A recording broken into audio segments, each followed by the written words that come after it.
Welcome to the Core Women Podcast. My name is Dr. Summer Watson. I'm a doctor of psychology, podcaster, published author, coach, producer of documentary empowerment films, and empowerment seminars. This podcast is a special place for the hearts and souls of women. It is a place where women share their journeys, strength, resiliency, strategy, and passions. Today on the show, I'd like to welcome Jenny Landgren, who is a published leadership author and a behavioral science expert for management and business development. Jenny works with leaders, teaching them how to connect with their teams at a deeper level. She coaches and counsels CEOs, managers, and employees, making sure everyone understands their power of influence in any situation. Her new book, Choosing Unity Starts With Us, is out and can be found on Amazon. We have so much to talk about, Jenny, and welcome. Oh, Summer, you are incredible. Thank you so much for that amazing introduction. It's been a really good day and it's just getting better. It's so good to be here with you. Fantastic. Thank you for being here with me. And I'm interviewing you from where? Where are you coming from? Yeah, so I'm calling from Sweden. Right. And I live in Tranås. It's a really nice small town, lots of nature. And that is why I sometimes might be, reaching for the words. So just bear with me and we'll figure it out. Oh, you're doing wonderfully. So let's just jump right into this. And why don't you talk a bit about your background and where you grew up and about your personal journey? Of course. Thank you. So my background is really in social work. And halfway through my education, I realized that what I really want to work with is just leadership, to understand the human being within the organization. And I really haven't worked as a social worker since. I did finish the education, and that has really opened up just a lot of doors for me. I've been teaching at university, leadership and communication, and going forward from there. I feel like there's been a lot of trust building relationships, and just managers and mentors and coaches have been offering me a lot of opportunities, and I'm very, very grateful for the responsibilities that I've been, Yes. Mm-hmm. So did you grow up in Sweden? What did that look like for you? Oh, wow. Yes. I've lived in Sweden my whole life. Sweden it's a really beautiful country. We have such beautiful nature. We have very sincere, people, and there's a lot of longing for connection. I'd actually say that we're starving for connection in Sweden. There's just a lot of longing for being real with one another, for creating authentic relationships, and it's something that we often sort of fear going into. That's been my experience. It takes some time to get to know people, to have them sort of relax and drop their facades. That's been my experience. Yeah. It is. It does take time. And I think just in general, to really understand a person, it takes a good, 3 to 6 months to kind of kindle a relationship and to understand. Yeah, and trust is meant to be earned. Right. Absolutely. So can you go through those moments where you were confronted maybe by some major life changes and how you work through those changes? Some major life changes. I'd say the most recent one was my divorce. Okay. And there was a long period of time moving me towards that decision. I experienced a very destructive marriage. It was about 10 years, and I have come to the point where I'm no longer asking myself, why is this happening to me? It's more in acceptance of what can I learn from this? what is this teaching me and how can I grow? And there's 3 beautiful children from this marriage that I get to care for.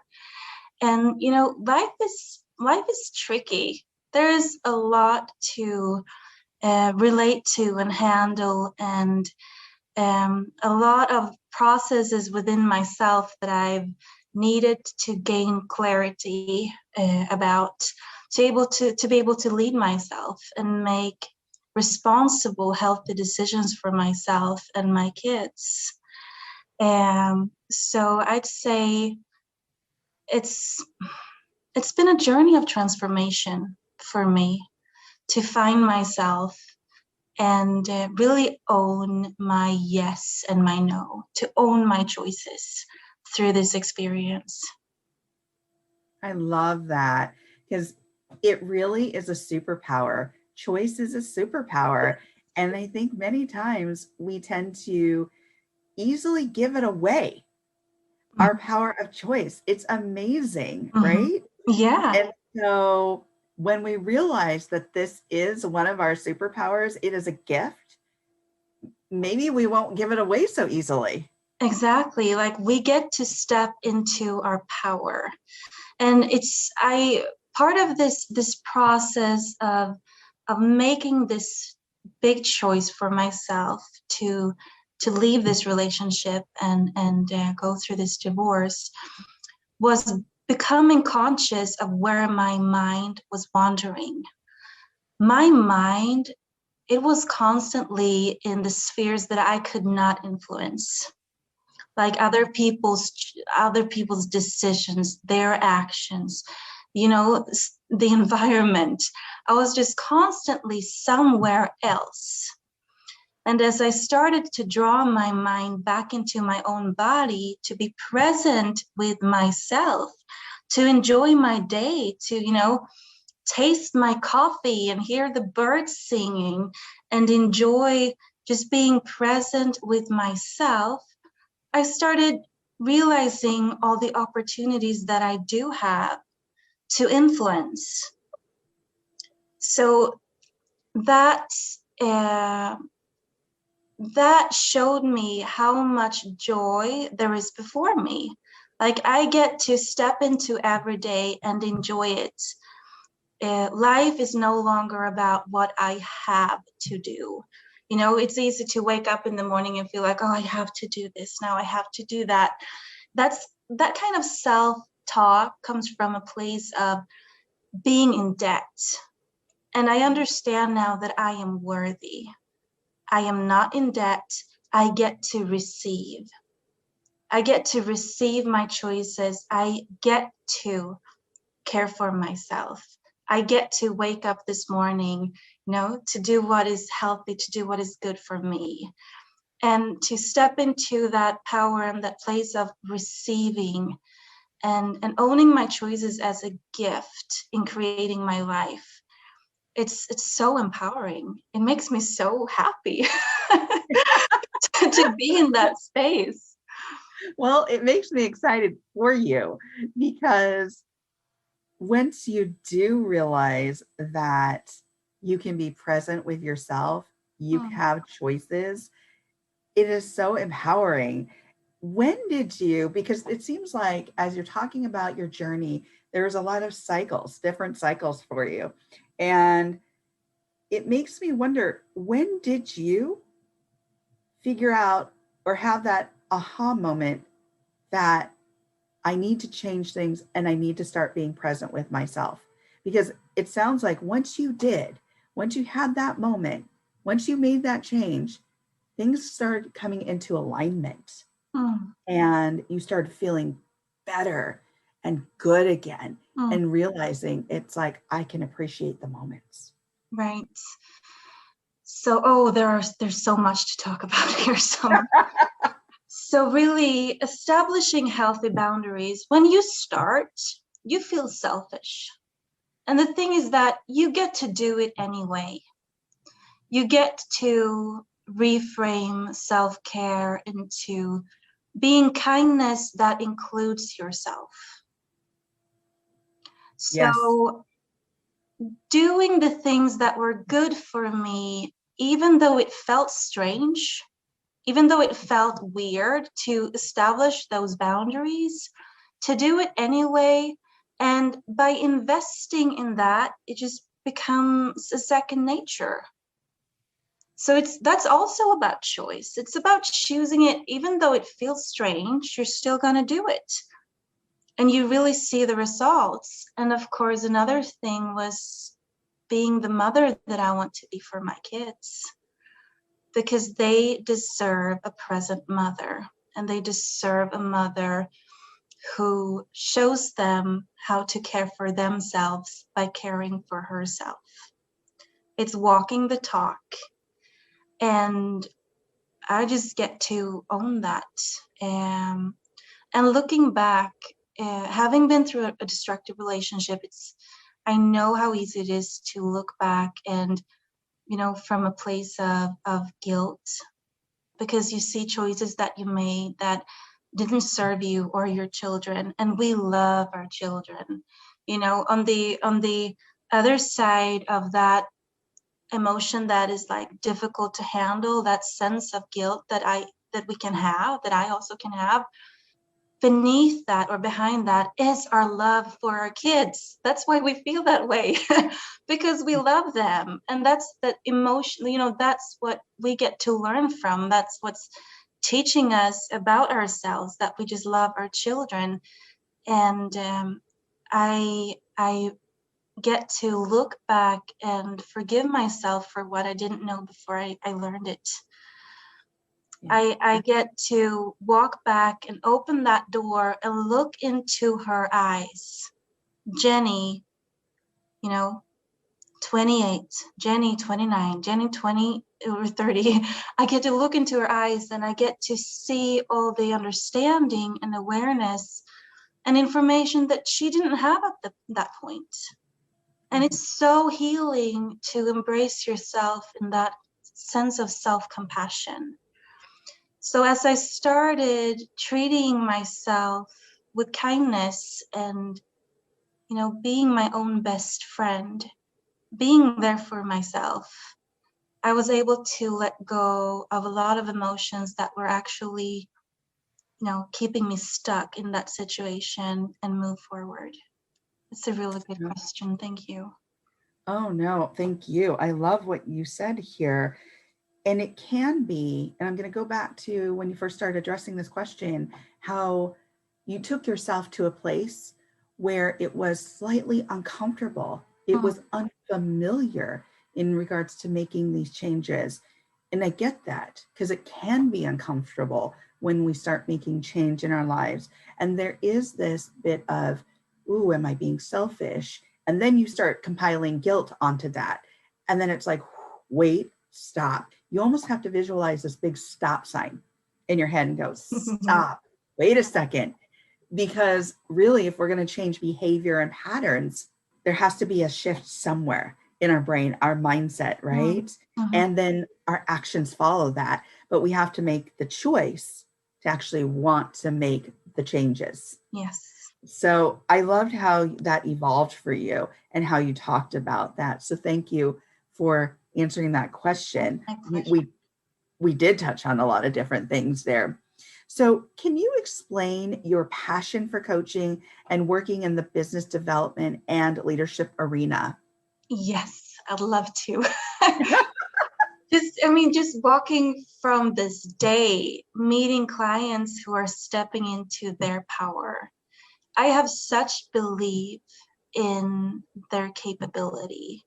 And what's so great about that is that when they leave my, the room or my office, I let them go, because that's how much I believe in their choice, in their capability of choosing for themselves and just allowing them to play their leading role in their own life. And I get to see those journeys of transformation and also understand how knowledge that I have that came through tremendous amount of pain is supportive and just to the enjoyment of other people. That's so meaningful to me, that things that I've gone through, things that I have overcome. I mean, looking back, there's so much in my life that I've overcome.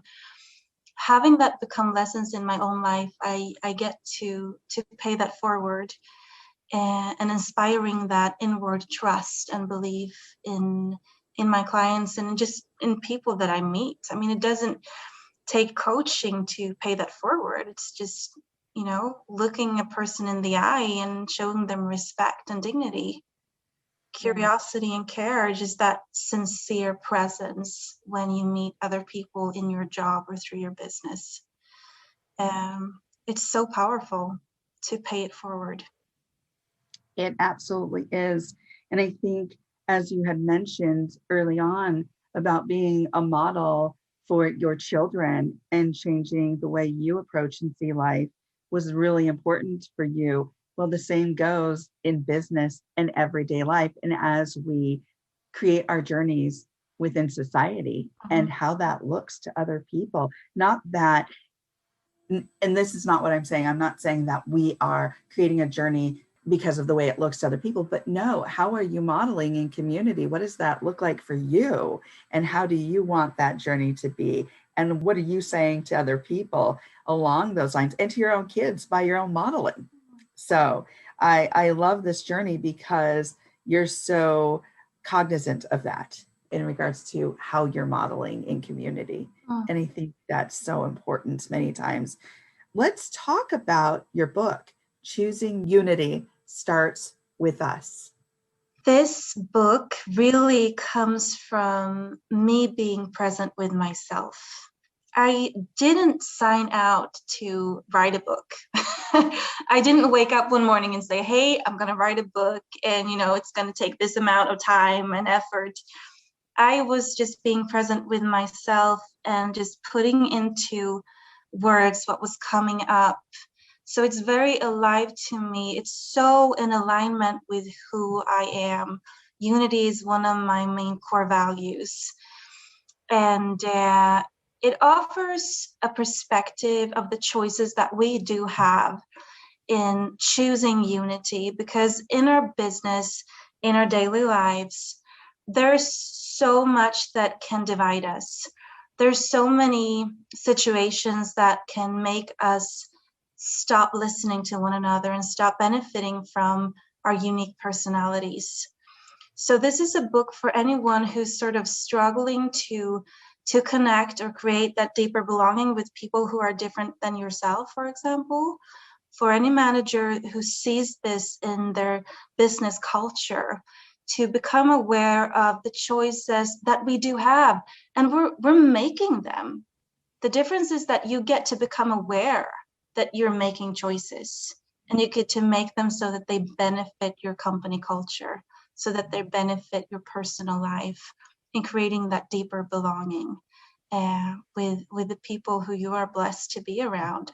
Like the people who are very different from me, I'm so massively grateful for what they are teaching me and how they are complementing me. Yeah. Oh my goodness. I love the concept of this book. I also love that you mentioned core values. Core values to me is something I speak on a lot. Oh. It is such an important subject, I believe. And I also have written a book, and that was the premise. It's that idea of core values, Yes. because I really think that's a place where we launch from. That is a place where when you go into a job and you ask about that job's mission statement, it's going to enlighten you about whether or not you're going to mesh with that job, if there's going to be longevity with that job because of your own core values. And so it's interesting, in your book, does your book speak to core values and maybe being out of alignment with your own core values, and then also being out of alignment maybe with the values of a company or the values of those that you partner with or in relationships? Because I think core values is something really distinctly important. Yeah, there's a lot touching on authenticity in this book. And what does that really mean? And with being authentic comes being self-compassionate. So yes, there is a discovery for everyone and an exploration to love themselves. Because choosing unity is about choosing yourself. Yes. To love yourself so that you can open up and love other people and connect with them on a deeper level. And understanding your core values and living in alignment with them and really creating your life so that it is in alignment with who you are. It all, that all derives from a place of understanding that you are worthy of that life, that you are worthy of those deeper connections, and finding that company or surrounding yourself with those people that are also looking for you. Correct. Yes, I love it. Those are all such important and key concepts, which leads me to my next question. So, what would be a couple of takeaways from this book that you'd want folks to say, you know what, I really gained this from this book and it was so important. And actually, I can approach life a little differently. I can see, how I need to be more authentic in my life. What would you say are your takeaways? I think one takeaway is peace of mind, acceptance that you get to meet people for who they are, and your mission is not to always change things. You are having impact by being present, by listening, and taking in another person's perspective, and how that really helps you self-reflect. We create our own self-image in connecting with other people. If I was on a desert island, I wouldn't know myself. So I get to bring a deeper appreciation for understanding myself through conversation with others.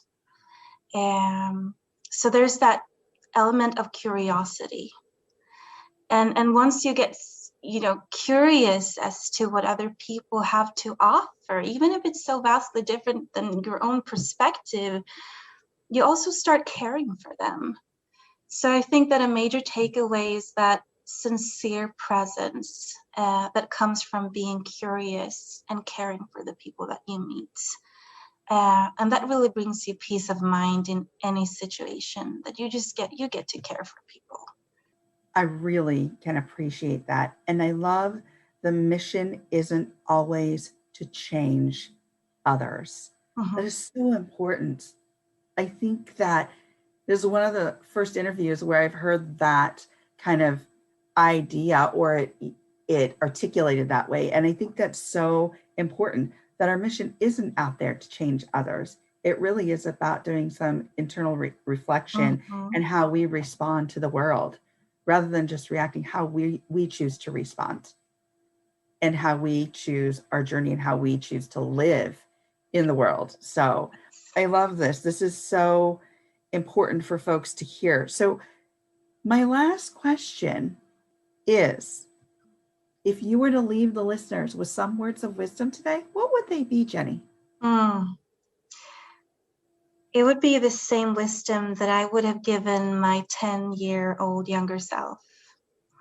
There is so much in this world and in our life that is outside of our control. We cannot control other people's decisions or actions, or the environment or our future. We cannot control our future. We are, however, creators. We create our future by being present with ourselves and with one another. This is where our power resides, and it's the power that we get to walk in daily, to understand our yes and our no and own our choices. Thank you, Jenny, for joining me on the Core Women podcast today. My pleasure. If you would like to learn more about Jenny Landgren, you can find her on LinkedIn and Facebook. If you need a strategic empowerment coach, contact me. If you want to tell your story of empowerment or how you have reconstructed your life to drive change, send me a video or an email of your story, providing permission to use it on my social media platforms. If you want to be featured on my podcast, reach out to me at info@corewomen.com. I want to hear from you and to get to know you. You are now part of the Core Women home. Let's get to know each other. Let's learn from one another. Please follow Core Women on Facebook, Instagram, and Twitter. Please let your women friends know about this podcast. If you write about Core Women in your social media posts, please hashtag Core Women. This is all about women. Thank you for taking the time to learn more about Core Women, and please stay tuned for continued growth of the Core Women movement. Let's grow and drive change together.